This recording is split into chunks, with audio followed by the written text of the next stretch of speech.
Israelite sins. We've seen that we should not lust after evil things, that we should not be idolaters, that we should not commit fornication, that we should not put Christ to the test, that we should not murmur, and that we should learn from the mistakes of the Israelites. In 1 Corinthians 10:13, we've seen that we can avoid repeating Israel's sins by taking advantage of the way of escape which God provides for us, which will enable us to endure the temptations or trials that may come our way. In 1 Corinthians 10:14 through 11:1, we see three guiding principles for our lives. If we would have God's blessing on our lives, we must follow these principles faithfully. We've already looked at verses 14 through 22, where we have seen that we must always flee from idolatry. We should never allow anything in our lives to become more important to us than God is. In today's lesson, we will see in verses 23 through 30 that we must always be seeking the spiritual welfare of others. And in today's lesson, we will also see in 1 Corinthians 10:31 through 11:1 that we must always act so that God will receive the glory.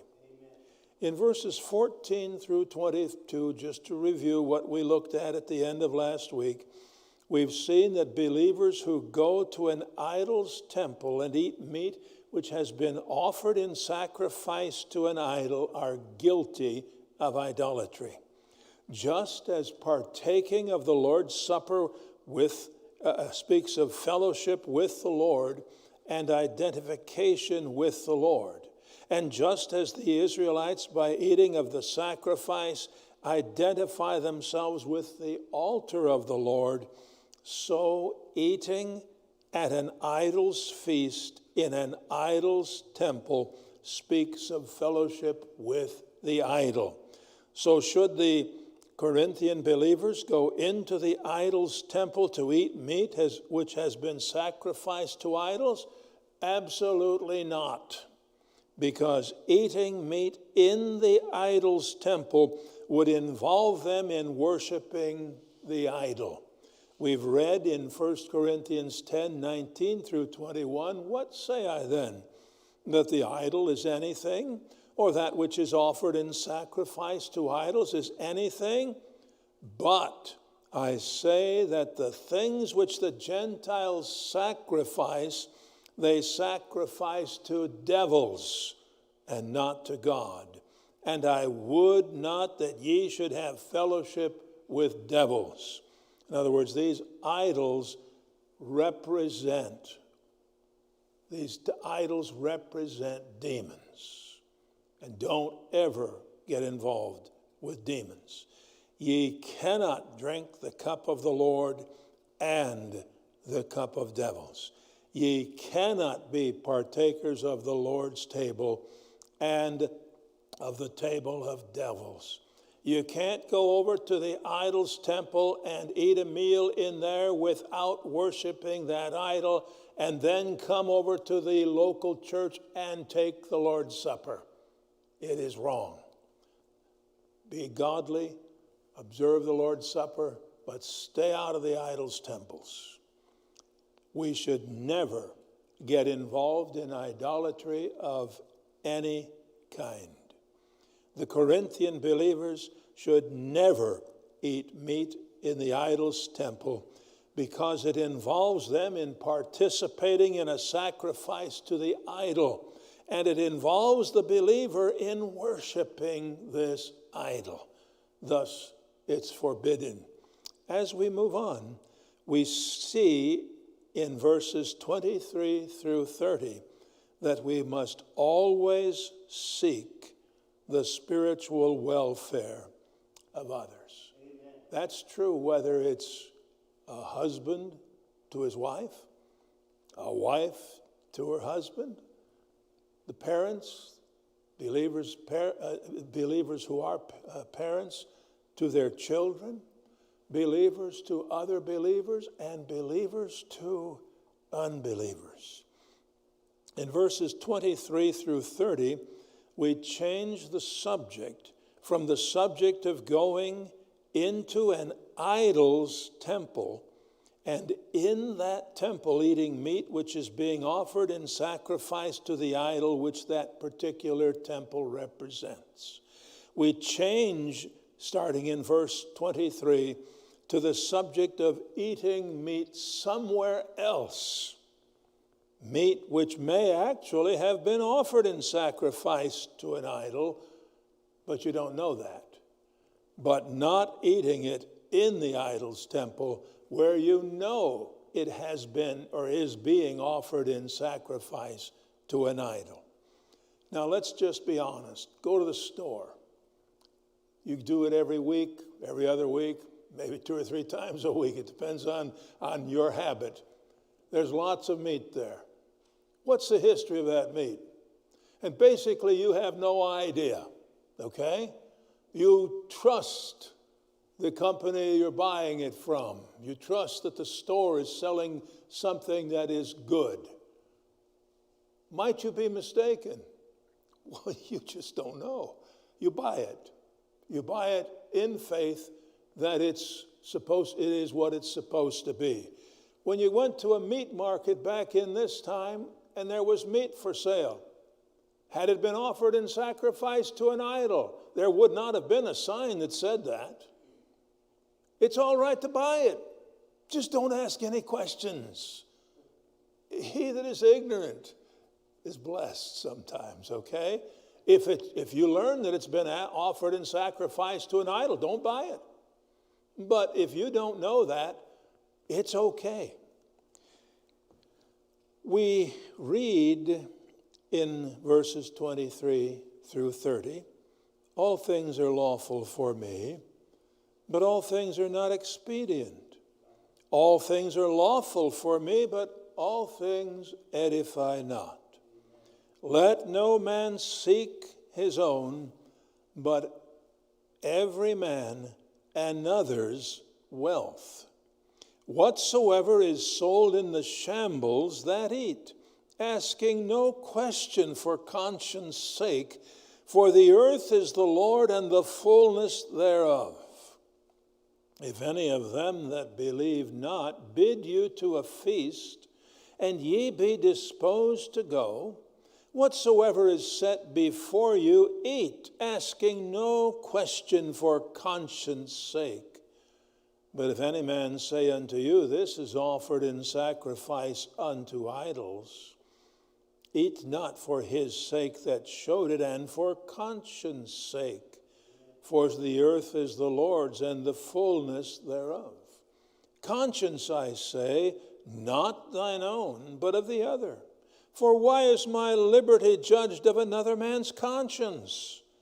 For if I by grace be a partaker, why am I evil spoken of for that for which I give thanks? Now, as we look at verse 23, it sounds familiar. Well, there's a reason it sounds familiar. The words are very similar to what 1 Corinthians 6:12 says. 1 Corinthians 6:12 says, all things are lawful unto me, but all things are not expedient. Well, those are the same words we find in verse 23. All things are lawful for me. Again, the same words found in verse 23, but then we change. Whereas verse 12 in chapter 6 says, but I will not be brought under the power of any. Verse 23 says, but all things edify not. So the last phrase is different. The first 3 phrases are the same.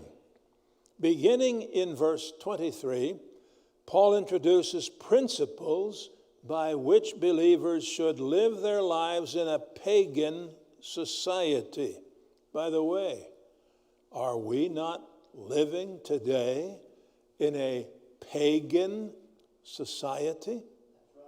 When President Obama said we are not a Christian nation, how true that statement is today. In verse 23, Paul indicates that some things are not specifically forbidden or commanded. All things are lawful for me is not speaking of things which the Lord has specifically forbidden or commanded in the Scriptures. For example, it's not lawful to murder someone, okay? It's not lawful to commit adultery. It's not lawful to steal. It's not lawful to covet. Okay, there's lots of things that are not lawful. So you have to understand this statement is not contradictory to what the Scriptures forbid. It is not speaking of things which the Lord has specifically forbidden or commanded. Instead, it is speaking of things which might be all right to do under certain circumstances, but which would be wrong to do under other circumstances.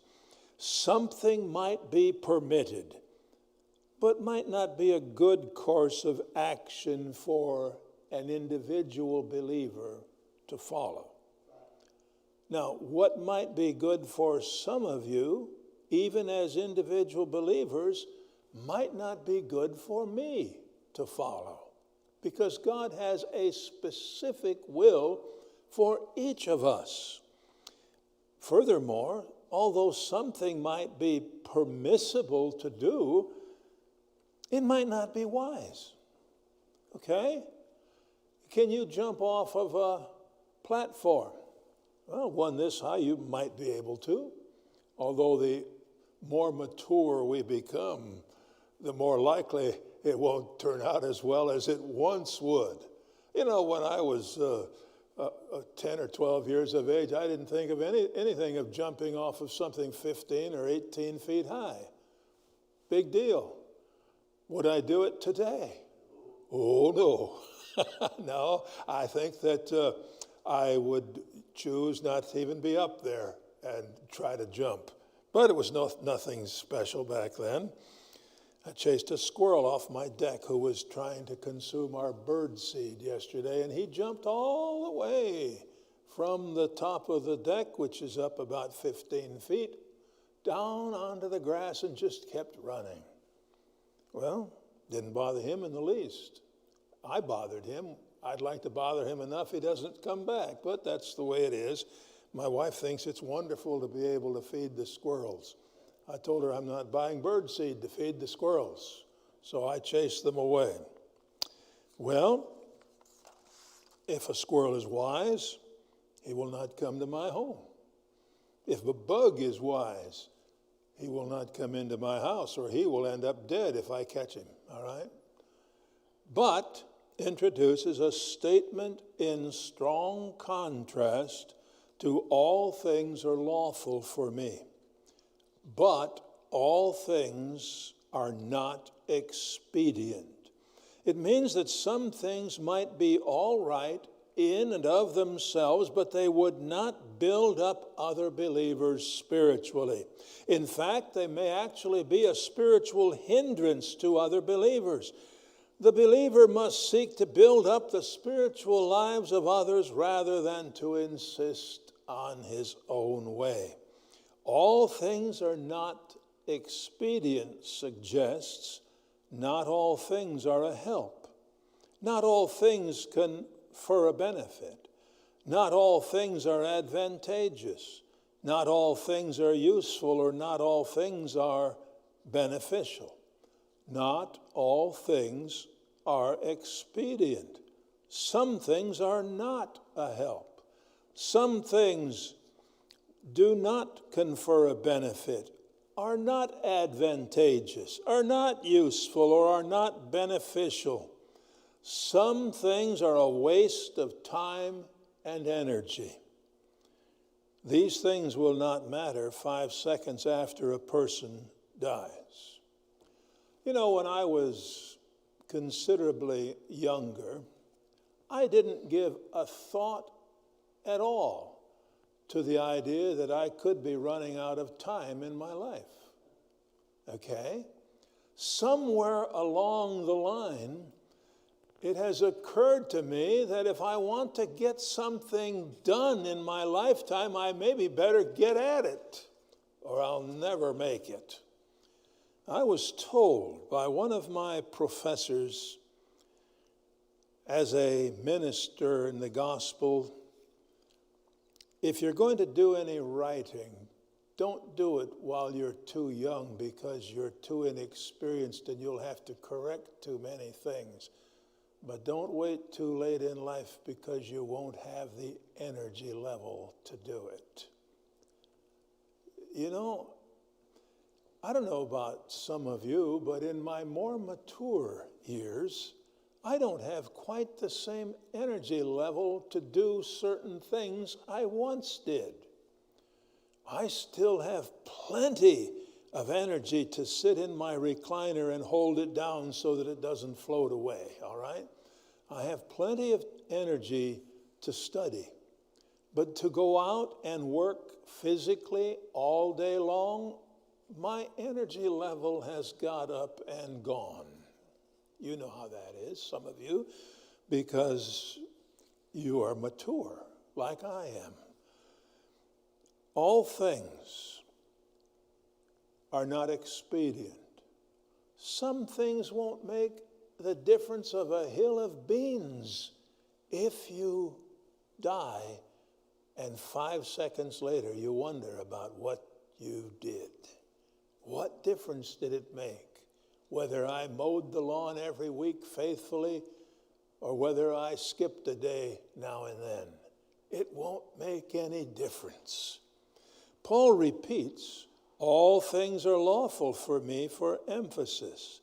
The wording and emphasis are identical with its first use in this verse. So I won't comment on it again. But again introduces a strong contrast.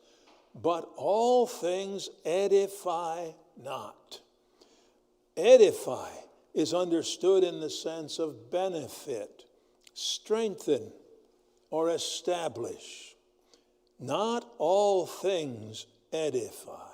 Not all things benefit. Not all things strengthen. Not all things establish. Although permitted and not sinful in and of themselves, some things will not benefit or build up other believers spiritually. Therefore, a believer should not invest much time and effort in doing things which will be of no spiritual benefit to others. How do you spend your time? How much of your free time is spent doing things that will enable you to be of spiritual benefit to others? For example, you might spend a lot of time studying your Bible. Well, that might very well become a spiritual benefit to other people, all right?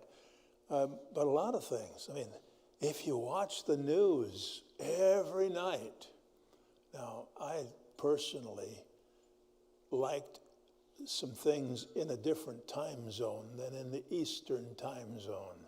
The idea that you had to stay up till 11 o'clock at night to watch the news did not appeal to me ever. I'm not one of those. In the Central time zone, it was 10 o'clock, and that wasn't so bad. Where I lived in Utah, it was at 9 o'clock that this national idea came up. But you know what? I find myself waking up about 9 o'clock and going to bed now that I'm a little more mature. It makes 3 o'clock or 4 o'clock come earlier, doesn't it? And you know, nobody's bothering me at 3 o'clock in the morning typically, or 4 o'clock in the morning, but I sure get a lot of studying done at that time of the day. I know that's not what most people want to do with their lives. That's all right. I'm responsible for me, not you. And you're responsible for you and not me. And if you want to sleep in till 7 o'clock, that's fine. I don't, but I can't stay up till 11 o'clock or till 12 o'clock at night. I just can't do that. I'm on a different schedule. Is there anything spiritual about getting up early and studying? No. It's just a habit my body's used to, and it just doesn't seem to want to change. I could have been a dairy farmer, but I didn't want to be tied down to all the cows, okay? Be careful. Don't worry about what other people do. You be doing whatever will benefit you and them spiritually. That is most helpful. Verse 24, let no man seek his own, but every man another's wealth. Now, the word wealth suggests in modern English financial well-being, okay? Don't read that into this. The idea is well-being, seeking the welfare of someone else rather than of yourself. In verse 24, believers are commanded not to be seeking their own well-being or welfare, but the well-being or welfare of others. Let no man. It's let no one or let nobody seek. It's what we call in Greek a third-person imperative. English does not have one of these. So there's no English equivalent. It means every man must not be seeking his own well-being, but every man must be seeking another's well-being. His own is understood in the sense of his own benefit. Seek is understood in the sense of be seeking, be striving for, be aiming at, be desiring, or be wishing for. But another one of these that introduces a strong contrast. Let no man seek his own, but everyone, each one, may include females. Okay? Both usages of man in verse 24 are not limited to adult males. They may be females just as well. Another's wealth. It suggests that rather than each believer looking out for himself, he should be seeking the benefit or welfare of other believers, particularly in the area of spiritual things. Verse 25, whatsoever is sold in the shambles, that eat asking no question for conscience sake. Now, when I think of the term shambles, it doesn't sound like a place I would even want to go to, okay? That's not the idea. That's what modern English might convey. In verse 25, Paul is indicating that it is all right to eat things sold in the shambles as long as someone does not ask questions about it, with the result that he learns that this particular meat has been offered in sacrifice to idols. The shambles refers to the market where meat or solid food might be sold. He might have said in modern English, whatever's sold in the store, okay? Whatever's sold in the grocery store. There is no way anyone could tell by looking at the meat whether it had been offered in sacrifice to an idol. No way. The believer could go to the market to purchase meat, but he should not go to the market and start asking whether this meat or solid food had been used in sacrifice to idols. Go buy the meat. Pick out the one you want if you have a lot of choice. If it had been used in sacrifice to idols, it would not have been affected in any way And it would not be participating in an idol's worship as long as you bought it in the marketplace and didn't know its source. Okay? That eat. It means it's okay to eat this meat. Asking no question for conscience sake indicates how one is to eat meat, whatever is sold in the meat market or food market. You may eat meat sold in the shambles as long as you do not ask questions about where it came from. Okay? You can't go to the idol's temple and eat the meat there because you're involving yourself in worshiping that idol or demon it represents. But you can go to the marketplace and buy the meat that's found there, regardless of whether it's been offered in sacrifice to an idol, as long as you don't ask its source. According to verse 26, we see the reason a believer would not be participating in the worship of an idol by eating meat purchased in the meat market as long as you do not know that it was previously used in idol worship. Verse 26, for the earth is the Lord's and the fullness thereof. It means the Lord is the supplier, ultimately, of all food. The Lord made the earth. The Lord caused the earth to be productive in providing food for people. This verse is a quotation from Psalm 24:1. It is the Lord's provision for them. The earth and the fullness thereof suggests the earth and everything in it is the Lord's. Means it belongs to the Lord. Although you may not eat meat in the idol's temple because it involves you in worshiping this idol, you may eat meat purchased in the meat market, but you should not ask questions about the meat you are purchasing. Verse 27 puts in a new wrinkle. Suppose somebody invites you over to his house for a meal and you choose to go. You are free to go. Okay? Doesn't matter whether it's a believer or an unbeliever, you are free to go. You want to be careful what you get into. But you're free to go if you want to. If any of them that believe not bid you to a feast, and ye be disposed to go, whatsoever is set before you, eat, asking no question for conscience sake. You know, as a guest speaker in some places, I've been asked over for a meal and served something.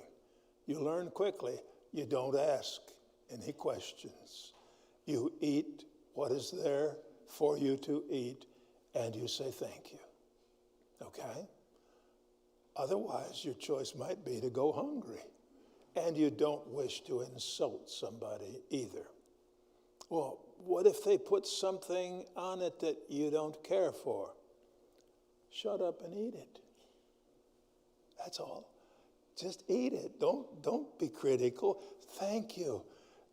Thank you for providing for me today. I appreciate it very much. And really, why don't I like certain things? There are some things I would rather not be served. Why don't I like them? I'm not hungry enough. That's the answer. Would I be fussy about something being put on my food? I don't care for mayonnaise. I don't care for mustard. Okay, that's me. Some people think I'm crazy. You can think whatever you like. I don't care. I'll get over it, you know. And you probably don't like something also. I'm not hungry enough to eat food with mayonnaise on it or mustard on it. But if I'm at somebody's home, I won't say a word. I'll just eat that food. Okay? What if I don't care for it? I'll get over it. Hopefully it won't make me sick. It won't. It doesn't make other people sick. It won't make me sick. It's just my taste buds. Why are my taste buds like this? I have no clue. My wife thinks I'm crazy. And she's crazy about me. That's just the way life goes, all right? I'm not hungry enough, but what if I hadn't had a meal for a week? Might I be fussy about what I was served? Not on your life. I'd be happy to have anything at that point. Maybe not worms, but I'd be happy to have basically anything. All right? You know how that would work. We're not hungry. God has provided immensely for us, for which we are thankful. If any of them that believe not bid you to a feast, and ye be disposed to go. It's a simple condition, which, for sake of discussion, is assumed to be true. Assuming that someone that does not believe bids you to a meal and you choose to go. Okay? It assumes that someone from the group of unbelievers will invite believers to a feast and that some believers will be inclined to accept their invitation. It's all right to accept the invitation. You might have an opportunity to witness to these people, at least open a door so that you can later on. The conclusion of the conditional statement, whatsoever, means all that or everything that is set, is placed before you. Okay, they serve you some food. What are you supposed to do? Eat that food. Eat, asking no question. Eat, asking nothing for conscience sake. Now, what if you have an allergic reaction to nuts? Then it would be okay with anybody if you asked, does this contain nuts, because I'm allergic to them? And they won't mind that. Nobody wants you to have a reaction and have to go to the hospital or die because you ate some nuts. All right, you understand. There are some times when it would be appropriate to ask that question. Or if you're a parent and you have a child with you and the child has a food allergy, it's all right to speak up. No problem at all. But that's not talking about this in the context. The conclusion of the question, eat without asking questions, of the condition, eat, don't ask any questions for conscience sake. But if any man, anyone, anybody, again, not a male, if anybody say unto you, this is offered in sacrifice unto idols, eat not, stop eating, for his sake that showed it, and for conscience sake. For the earth is the Lord's, and the fullness thereof. Verse 28 addresses an exception to what Paul stated in verse 27. Although the believers as guests in the homes of others are not to ask questions about the food set before them, if anyone informs those eating that this food has been offered in sacrifice to idols, the believers are not to eat it for the sake of the one who advised them that it had been offered in sacrifice unto idols, and for the sake of conscience. Paul then repeats Psalm 24:1, for the earth is the Lord's and the fullness thereof. The Lord is very capable of supplying other food for the believers, food that has not been offered in sacrifice unto idols. Verse 29 says, conscience, I say, not thine own, but of the other.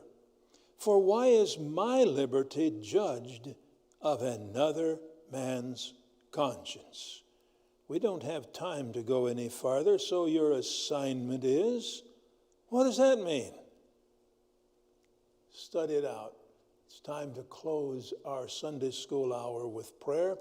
I did not exactly get as far as I planned, but that's all right. It isn't the first time, and I'm not sure that it will be the last. The Lord knows. Our prayer is this. Our Father, thank you that we can study thy word. Help us to understand it. Help us to love it and live for you through the word of God in accordance with it in Jesus' name. Amen.